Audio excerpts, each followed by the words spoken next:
17A 0459, Quentin Mitchell versus the state. Benjamin Sessions for appellant, Joseph Myers Jr. for appellee.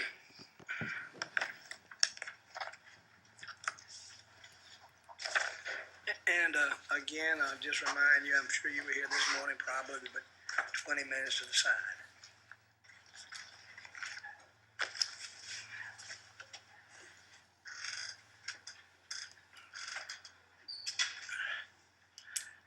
Mr. Sessions, when you're ready, you may proceed. May it please the court, I am Ben Sessions on behalf of the appellant, Quentin Mitchell, in this case. This is an interlocutory appeal involving a DUI charge. We have raised several issues before the trial court. The first issue that I'd like the court to address is whether or not the trial court erred in denying our motion in limine to exclude from evidence or comment upon the defendant's refusal to submit to warrantless searches. Those warrantless searches being field sobriety tests. One of the issues that the appellee has raised in this case is whether or not, in fact, field sobriety tests are a search. There is no clear case law in Georgia that definitively states that field sobrieties are a search. However, I would tell the court that under U.S. Katz v. U.S. United States Supreme Court case, I believe that it certainly is the type of evidence for which you would have a justifiable expectation of privacy.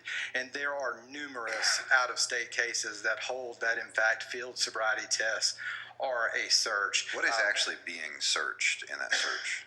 You're searching the person's body to try to determine whether or not alcohol is present in them. Are you removing any clothing? Are you touching him?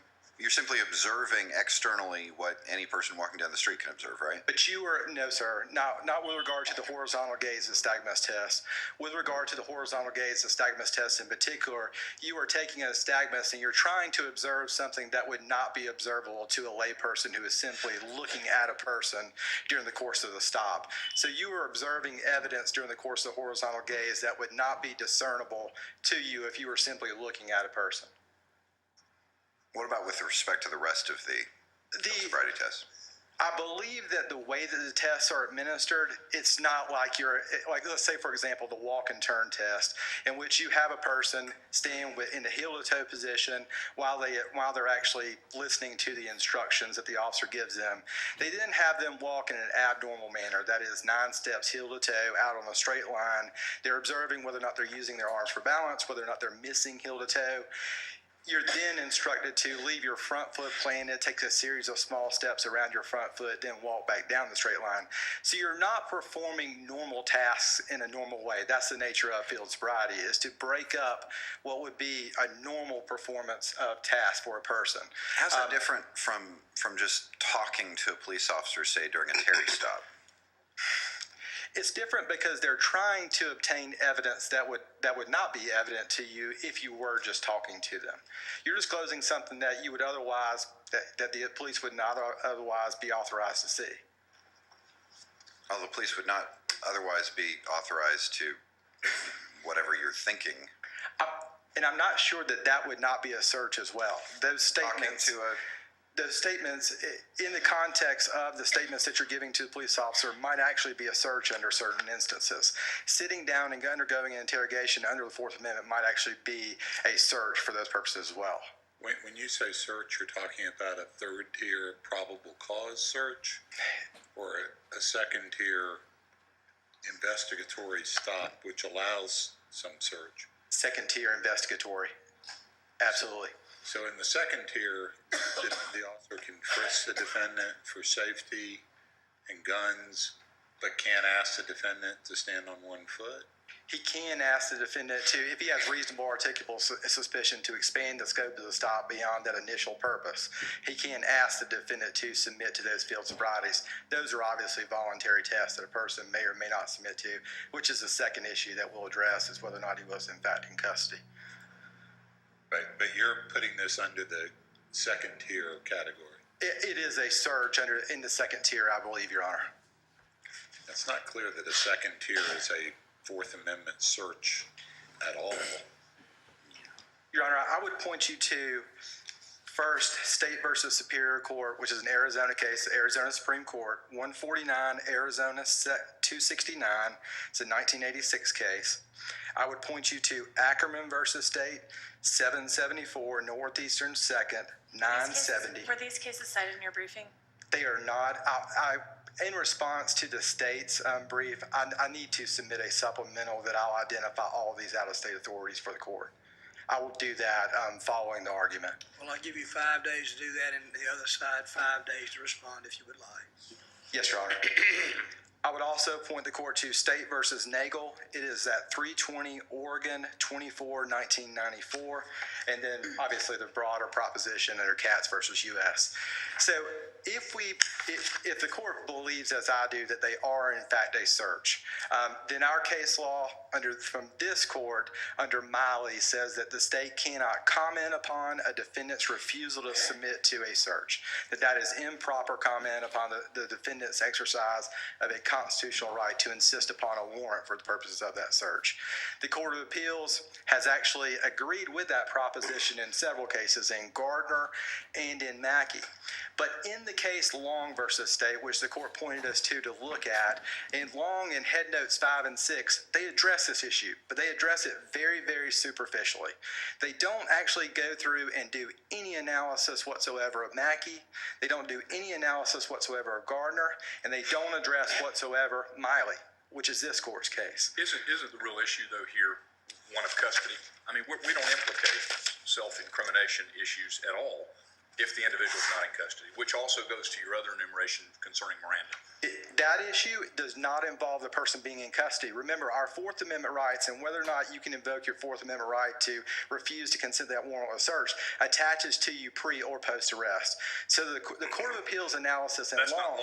That's not Long's position, correct? The position in Long was contrary to that. Well, that's exactly right. Long just missed this issue. The Court of Appeals did not go through any analysis of Miley.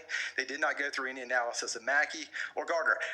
It's not clear what their position is in Long, but it's clear that they simply looked at the tiers of the encounter to determine that, for whatever reason, the Fourth Amendment did not apply there.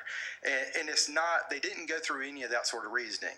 If they I'm had a little simply. confused by your argument because, correct me if I'm wrong, but I think you've said that your view is that it's a second-tier search, but then you later said that a warrant is required in the situation where obviously a warrant is not required for a Terry stop. It's not, a warrant is not required, but a defendant has the right to refuse that warrantless search. At that second tier encounter, let's say, for example, an officer has reasonable articulable suspicion to expand the scope of the detention to request field sobriety tests of me. He's not required to get a warrant at that point in time in order to ask consent of me to actually submit to the test. But I also have the right to refuse those. No, you don't. In a second tier. So second tier search. I have reasonable articulable suspicion to believe you're engaged in crime, and I want to search you, do a body search for evidence that would put me in danger and ask you questions and keep you from going. You have a right to walk away at that point? I do not have a right to walk away at that point in time. However, I do have a right not to submit to field sobriety tests at that point in time. I have a right to refuse those testing. What about other reasonable investigatory measures? Anything that does not require me to actually submit to an act, I can. About answering questions. You can refuse to answer those questions at that point in time. Can you refuse a pat down? No, ma'am, you cannot. So what's the distinction? You're actually performing an act in the context of field sobrieties. We have the case law is voluminous that says that field sobrieties are in fact an act that requires voluntary submission by the defendant.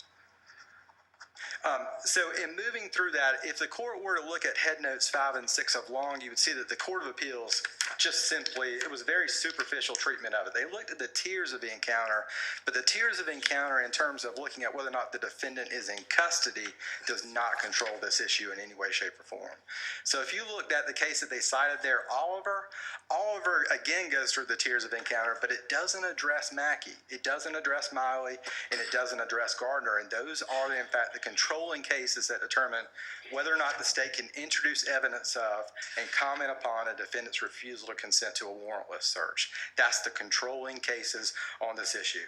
And moving from that, Justice Boggs, I understand the primary issue that you wanted to address was in fact the custody issue, and it beyond the initial issue of the admissibility of refusal to submit to field sobrieties, if you agree with me, all the rest of the issues are mere superfluous. They don't mean anything, because if you agree with me on the custody issue, all the rest of that evidence is out the window. In this case, the appellee has said we dispute what the facts are. They dispute because they believe that the video shows by clear and uncontradicted evidence that this is what happened. I will tell you. You would agree that the video is, I don't know that I'd use the word markedly, but it is different than the testimony that the officer testified to in trial as to what he told the defendant. That's exactly right. What the officer swore to under oath in the motions testimony in this case is different from part of what's on the video, but there's a gap in the video that is unexplained here. The judge saw the video at the time of the motion to suppress hearing? He did. Yes, sir. Yes, sir. He did. But it's not referenced in the order. It is not referenced in the order, but the officer's testimony is referenced in the order. Yes, sir. The judge entered specific findings of fact that are here on the LMO here. He said that, in fact, the officer told him that if he refused to submit to field sobrieties, he would be arrested. If he did not, he may or may not be arrested. So is that, can you point to where in the video that exists? Because Yes, sir. I watched the video and I see where the officer says, I'm very good at DUIs, and I think he said something about being an expert. I couldn't quite make out whether he'd been qualified as an expert previously. And then he said, if it would behoove you to cooperate with me, you know that, right? And if you don't, and before he finished, Mr. Mitchell stated how long you've been an officer. And then they got into this discussion about him being APD. Justice Boggs, I would point you to 12:44, 12 hours, 44 minutes, and 49 seconds to 58 seconds. All right, give me that again, 12. Yes, sir. It is 12:44 and 49 through 58. 49 through 50. That's approximately 9 seconds. It would be consistent with the chronology that the officer gave us in terms of when that discussion would have taken place. And it's also whenever Mr. Mitchell and Officer Hartley are having a discussion as they're walking away and discussing these field sobrieties, there's a portion in there that's inaudible to us, which would be consistent with the testimony that he offered as to when that discussion took place. And what do you purport it says? It would say what it is that the officer testified to. And what do you claim that the officer said? He told Mr. Mitchell at that point in time, and it's at line 9 of page 33 of the transcript, Justice Namias. Line 9, he says, at first he said he would not, and I told him based on all the things that I observed already, which was the strong smell of alcohol coming from him, mild slurred speech, bloodshot, glassy eyes, the fact that he had used the vehicle for balance, his drunk-like appearance, his impaired appearance, that I believed he was an impaired driver, and that if he did not perform field sobriety, I had no option but to arrest him for DUI. Or Well, it goes on line 18. It does, yes, sir. That's in that.